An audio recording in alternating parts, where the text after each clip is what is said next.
Hello my dear netizens, welcome to common man pictures. விஜயோட ஜனநாயகன் படம் sensor certificate கிடைக்காததால கடந்த பல மாசங்களாவே ரிலீஸ் ஆகாம தள்ளி போயிட்டே இருக்கு. ஆனா கொஞ்ச நாளைக்கு முன்னாடி முழு படமும் HD தரத்துல ஐரசி சைட்ஸ்ல லீக் ஆச்சு. அது ஒட்டுமொத்த சினிமா துறைக்கே ஒரு பயங்கரமான அதிர்ச்சியை ஏற்படுத்தியிருக்கு. இது சினிமா துறைக்கே ஒரு மிகப்பெரிய ஆபத்து அப்படின்னு பல முன்னணி நடிகர்கள் அப்புறம் சினிமா நட்சத்திரங்கள் அவங்களுடைய கண்டன குரலை பதிவு செஞ்சாங்க.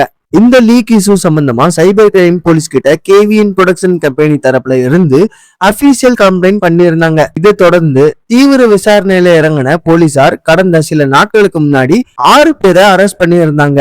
இந்த நிலையில இப்போ மறுபடியும் ஒரு 3 பேரை போலீசார் அதிரடியா கைது செஞ்சிருக்காங்க. இதுல ரொம்ப முக்கியமான விஷயம் என்னன்னா, ஜனநாயகன் படத்தோட எடிட்டிங் நடந்த அதே ஸ்டுடியோல நுழைஞ்சு முழு படத்தையும் திருடின வேற ஒரு படத்தோட எடிட்டரை இப்போ போலீசார் அரெஸ்ட் பண்ணிருக்காங்க.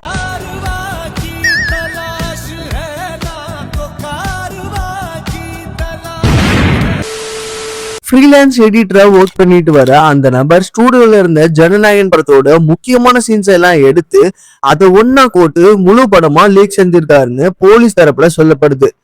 கைது செய்யப்பட்ட அவங்க கிட்ட இப்போ சைபர் கிரைம் போலீசார் தீவிர விசாரணை நடத்திட்டு வராங்க.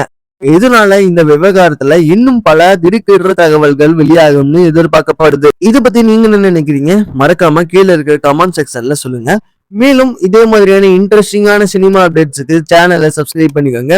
மீண்டும் உங்களை அடுத்த வீடியோல சந்திக்கிறேன். ஸோ அதுவரை உங்களிடத்தில் இருந்து விடைபெறுவது நான் உங்க சித்து. டாடா பாய். I am coming.